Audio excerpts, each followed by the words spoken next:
So this is Core of Cars meeting Christian von Koenigsegg at the Koenigsegg factory. Pleasure to meet you.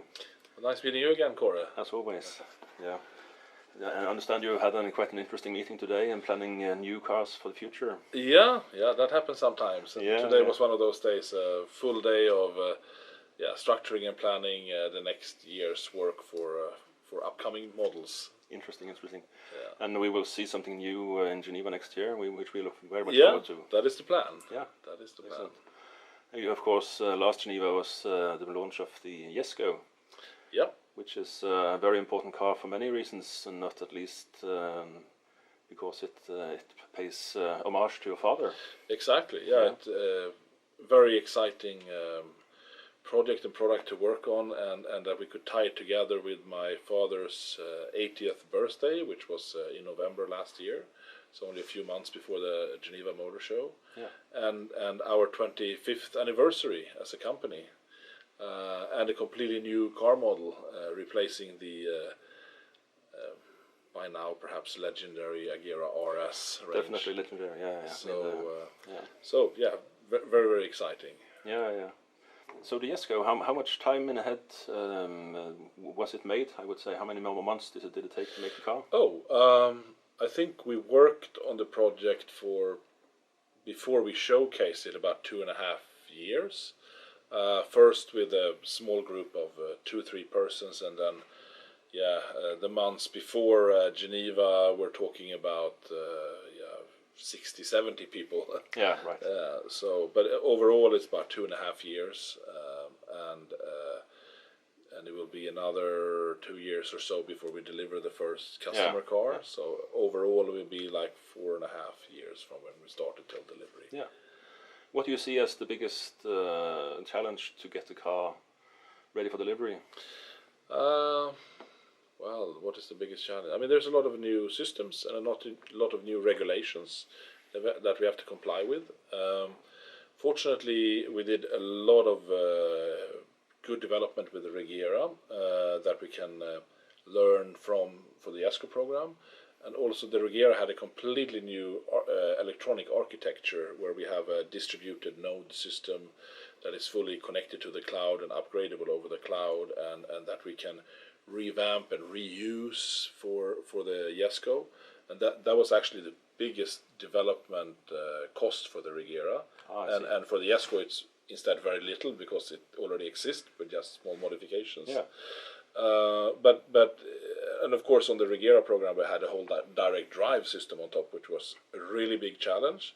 On the Jesko we have a completely new transmission instead, which is also a big challenge. So I would say the new features of the combustion engine are not so much a challenge, it's more helping us to make the engine better in a quite easy way from a development perspective, as we have this in-cylinder pressure sensors, we see everything, it's more visible what's going on, so that's kind of making life quite easy from a performance and emission perspective. But the transmission is of course a very big undertaking, so I would say that's probably 60 to 70% of the whole challenge of the Jesko program, because that is such a big change. Yeah, exactly. I also understand that you will be making, should we say, a high-speed edition of the Jesko. Yeah. What will be the major differences between the shown car and the new car? Yeah, so it's not a new car, but both are the Jesko. So the one we have seen so far is the high downforce version of the Jesko. So it will be the faster around a racetrack. Yeah. But of course, a big aero package is not so good for top speed. Exactly. So we are doing another aero package, which is for high speed stability. It still has a decent amount of downforce. We're still talking about 280 to 300 kilo of downforce at 250 kilometers per hour, which is still what you would find on some other hypercars. Yeah, exactly. But it's not 880 kilos like on the track pack Jesko, which is the highest number I've ever heard. Yeah. And if you look at the aero features on the car, you can almost see the downforce just at the wings and splitters and general shape of the car. Yeah. So it's basically changing those parts into low drag, high stability, slight downforce features. Yeah. So the wheels will look a little bit different. The winglets, the splitter will look a little bit different. The wing is very, very different. Yeah.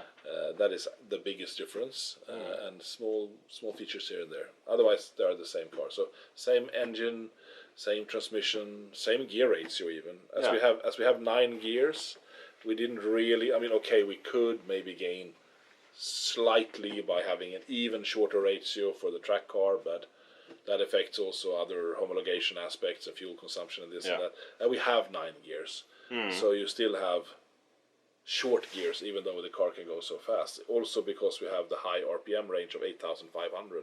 Yeah. We can have a fairly tight 9-speed gearbox with super high speed. Yeah. Speaking of corners, do you have any plans of going racing? We would love to go racing, and we were hoping for this new hypercar regulation for Le Mans and so on. Exactly. When it came out, our engineer said it doesn't really look so suitable for us, and a lot of strange things. We have to build 350 of this and that. I don't remember all the aspects, but it didn't really suit just to modify our road cars to go racing, which we had hoped. Yeah. But what we're hearing is that we are not the only ones who are a little bit disappointed with that. So the regulation is still a little bit up in the air, and it might be that it adapts a bit more to suit us and some other manufacturers, so that we actually can use our road cars. Because just to build a race car for that series based on other standard chassis components, that is not so exciting for us. We want to race what we sell. Of course, I mean, it would be great to see like a supercar racing series again. Yeah, the real cars against each other. That's what we were hoping. Exactly. And then of course, but so we will see. It's apparently a little bit up in the air, the regulation. But if it swerves towards, like, you can take a hyper mega car from the road and put a roll cage in it, and maybe some balance of performance restricting, and maybe some weight penalty, smaller things to balance the cars, then we would be very excited to go. Yeah. I mean, you mentioned that Koenigsegg is this year celebrating its 25th anniversary. Yes. And you have, of course, a family to help you in the company. How have you been able to combine family life and running a major car company?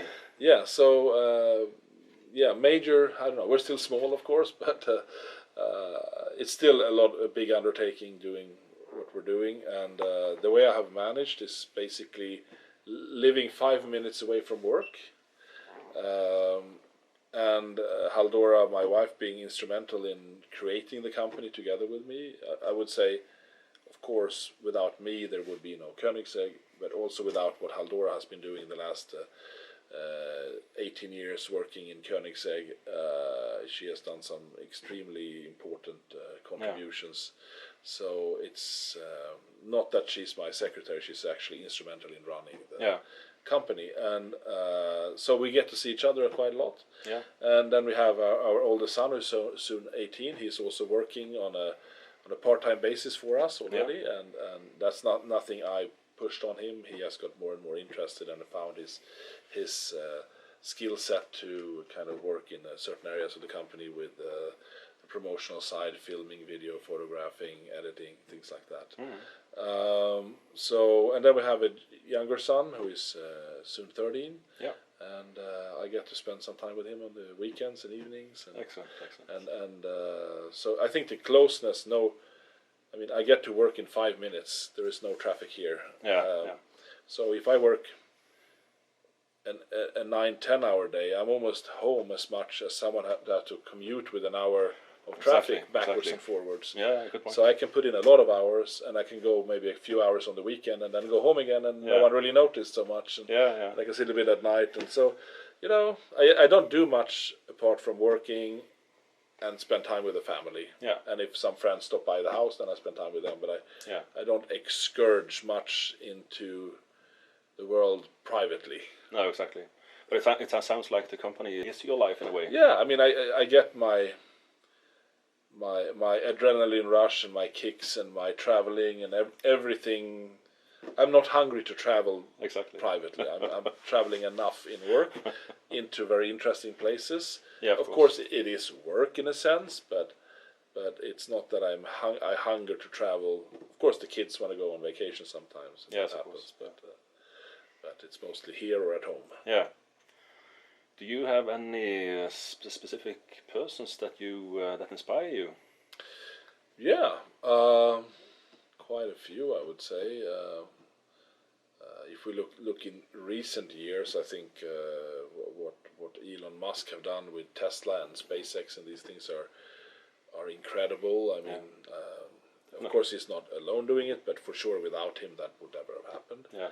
That's quite clear, and he's instrumental in pushing that forward. So that's very inspiring to see what you can do if you really want to do something. Yeah, definitely. Well, if we look more on a historic perspective, I guess there are a lot of heroes out there. Yeah, who should I think of? I don't know. No, I don't know really. No. But I guess it's the case for anyone that we all have our, should we say, ideals and people we want to follow in a way. So. Yeah. But for sure, there's a lot of inspiring people out there. Oh, definitely. And it's the difficulty singling out. If you're inspired by like 100 people you meet, how do I single out these three guys? I know. Yeah. It's for sure a lot of talented, inspiring people out there. That's clear. Another thing, what would you say is the most important innovation in car industry last 25 years? Well, I would have to say probably. I mean, it's either the vast improvement in emission reduction through development of the combustion engine, the catalytic converter systems, but also electrification, of course. Yeah. But equally so, probably on the safety side. Yeah. I mean, the passive and active safety systems together have just changed the chances of not getting hurt or killed. Maybe that's even more important than the environmental aspect. That's a very good point. And it's amazing how these active systems just keep on improving, but also the passive ones, of course, like airbag systems and belt retentioners and these structures of the cars, what they can take. So. Yeah. Of course, security is also an important part in the Koenigsegg development. First of all, I would say biggest part of our development budget is homologation in general, meaning safety and emission and conformity of production and production stability and so things like that. But apart from that, these are very powerful, very fast machines. So we want to make them first of all stay on the road. That's the most important safety part, by having incredible safety systems and making better use of ABS and ESP and traction control than maybe anyone else, as can be seen on some of our videos, what those systems can do. I was just about to mention the 0 to 400 to 0 again. It's mind-boggling. Exactly. So we really make the car, given its incredible power, stay on the road to a higher degree than anything else with even less power, I would say. Yeah, exactly. Even though we don't even have four-wheel drive, but if you drain down your power so that you only have exactly what you need all the time, exactly, you can make it as safe as long as you're not driving like a lunatic in pouring rain, maybe. Yeah. But on top of that, we go way beyond the regulations for passive safety. You can build a car to comply with the passive safety regulations, but if you go outside of that, then you have an impact in a slightly different angle. It might not be so good, and some companies work that way. But we look at, okay, we need to pass these regulations, but if we put some reinforcement over here or move that out of the way, it will also be safer if you do this or that. And why not put a little bit extra carbon here? It won't weigh much. Exactly. Even though we pass anyway. It's just, we try to make real world safety beyond what's required and to just maximize the chance of low injury or other situations. I mean, knowing that you put the extra effort in things that you can't really see says a lot about your philosophy. Right, it's just important. We want to make as good product as possible in every aspect, basically. Yeah. Yeah, we mentioned the 0 to 400 to 0 run. What was your personal reaction to these records you made in Nevada? Well, I guess when we were there and that day when it happened, first of all, me and the team, I mean, I think we were clearly aware of the dangers involved. Yeah, of course. Something can be wrong with the car, of course, is one thing where we check everything and we take step by step, but then you can have a nail in the road or an animal or there's so many things we cannot control, or wind gust, or exactly, so it's just super dangerous. Yeah. So waking up in the morning is like, what's going to happen today? You know, how's this going to work? We're going to set a record, or we're going to have a disaster, or what's going to happen? Yeah, exactly. Very difficult situation. Yeah. And then it went extremely quickly. Yeah. Niklas, who was very much in charge of the strategy as he was driving, he said we're going to ease into it and so on. But when he was in the car, it feels good, I'll go faster, it feels good. I almost reckon we didn't turn around, boom, 3 down, done. We had booked 2 days. I said, whoa, half an hour later after we started, we're done. What happened? It's like, wow, was this it? Yeah, exactly. So that was a relief, and then we kind of looked, but you know, we can probably gain another 3, 4, and I said, no. You have a really good record. Yeah. Everything went fine. Let's not do it again right now. Leave something next time. Yeah, exactly. So that was just. Do you think the Jesko will be a candidate for? I mean, you already have the record, but if someone comes along and beat it, then Jesko would be the weapon of choice. Yeah, from our perspective, absolutely, and I mean the high speed version, we call it the 300. Yeah. And what are we saying with that? Are we saying we guarantee 300 miles per hour? No, we're saying it's ambition 300. Yeah. When we do all our simulation for that car, power-wise, aerodynamic, stability, all the systems, we aim for 310. Yeah. So there should be a pretty good chance it can do 300. In reality, there is always a difference between simulation and everything correlating, and it could be less, it could be more. But when we did the Agera RS, it turned out, even though I think we could have gone a little bit faster in the end, it turned out like 2 or 3 miles per hour faster than the simulation. Yeah. But that's not even 1%. No. so it's quite spot on, actually. It's extremely spot on. Yeah. So 310 with the experience from the Agera RS. Yeah. So we call it Ambition 300. I mean, that's a healthy ambition. Yeah, and then are we going to do it? Well, have to ask, for example, Niklas, do you want to do it again? Yeah, are you up exactly. for it? Someone has to do it. It's again going to be very dangerous. Yeah. We're again subject to wind, animals, that every nut and bolt on the car is perfect for that unknown condition that we've never been in before. Yeah. So it's when the time comes, if it comes, we will see. And do we have a road? Exactly. Will they open it up again? Is there another choice? We don't know. It took many years last time to even find a road. Yeah. So. I mean, it's not your everyday road. No. So exactly. So I don't know today if we will do it. If we try, if it will do 300 or not. But given on what we did with the Agera RS and given how we're attacking this with a margin, it's a good potential, and it's ambition 300. Exactly. Do you think that, should we say, the horsepower and top speed game has turned from borderline useful into utopian values?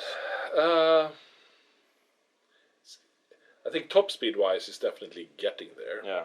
And as I mentioned, we have 9 speeds, but what we started to notice with the Agera RS is that if we would have a slightly shorter gear ratio, the car would be even more fun.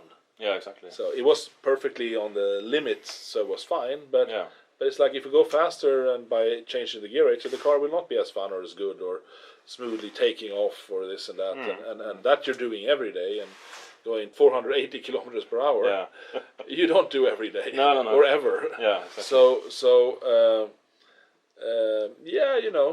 but at the same time, the Agera RS is not very much a compromise for its high speed. If you take what our customer tells us more than ourselves is if you take an Agera RS out onto Spa or Nürburgring and you drive with McLarens, P1s and LaFerraris and so on, they outrun them on track days. Yeah. So they don't do 480, and his car does, but he can still outrun him on a racetrack. Yeah, exactly. So it's not compromised so much. No, really, yeah. But of course, it would be even a little bit faster on the racetrack with a slightly shorter gear ratio. Yeah. But yeah, we're trying to avoid compromise. So yeah, of course, the Jesko will feel like an agile, big go-kart with super short, fast gears on the racetrack. Then it just also happens to be able to go this crazy top speed. Yeah, sounds like a sweet machine. Yeah, we're trying to avoid compromise. Yeah. Which makes life very difficult. I mean, but life was never supposed to be easy. No, so, I mean, you want a big stereo, you want robotized bodywork, but you don't want any weight, and you want a super agile car on the track, but a comfortable car on the road, and it should have the world's fastest top speed. Yeah. And it all feels good in these different categories. Yeah, exactly. And that's almost impossible. They tick all the boxes. Yeah, it's challenging. You push here, and when you push here, you don't want this to go here, you want that to go there. Exactly. And that's like tensioning out the... Fit inside the box. Yeah. Right, it's very inspiring to hear how you approach the problems, trying to cope with everything and not yielding on any point. We're trying. I mean, sometimes there is a compromise. Sometimes when you have to do that, this happens. But we're holding that as hard as we can, and suddenly you can do a little bit more because you're really trying instead of just accepting the compromise. Yeah, of course, the laws of physics they allow for a certain amount. But you can stretch what's possible within the laws. Yeah. Absolutely. Yeah. Where do you see the car in 25 years' time? Cars in general. Yeah, cars in general. Personal transportation. Well, if we go by what Elon Musk said a few days ago, that in a year he will, or Tesla will supply real self-driving. Yeah. And looking at, of course, in his predictions, he's many times been quite late. Yeah.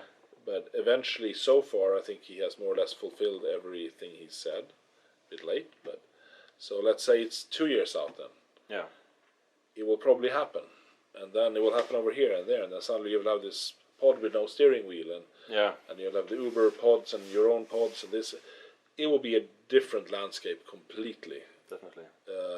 And the car as we see them today, well, they will be the old rust buckets that you have if you want to stand out, or it's probably more expensive running that rust bucket than running the Uber pod. Yeah, definitely. But maybe it's a statement, or maybe it's an electric rust bucket. Exactly. I think one of the challenges is the human mentality. Yeah. I mean, would I trust my life in the hands of self-driving pods? When you see the statistic that it's so much safer than a human driver, I think you will. Yeah. And at the same time, I mean, when you go into a taxi, you might not know the guy or girl who's driving, or their skill or anything. Yeah. You still trust them, and fair point. so I don't think that's going to be a big issue. No. When statistic proves, and when you've been in a pod that avoided some critical situation that you would never have avoided yourself, you say, exactly. Wow, this is really good. Yeah. So what I think will happen then is that for our type of cars, as long as they're allowed on the road, or on certain markets, or you're allowed to drive to the racetrack with them or whatever, I think they will become the Swiss watches among Casios. Exactly. The pods are the Casios. It tells time perfectly. Exactly. You don't need to service it so much. Actually, a Swiss watch doesn't even keep the time very well, and you pay a lot more.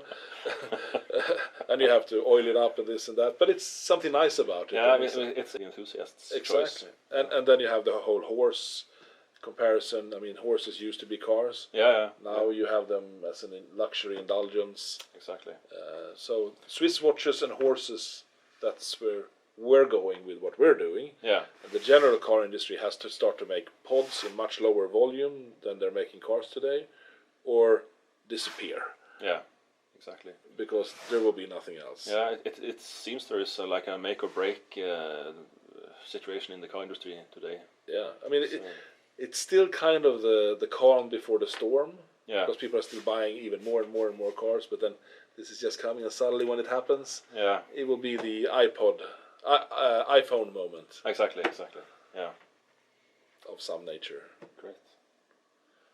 Well, this was a very interesting chat, and thank you so much for doing this. Well, my pleasure. And all the best with the upcoming projects. Thank you. And thank you. Yeah, I'll see you, if not sooner, in Geneva probably. Definitely.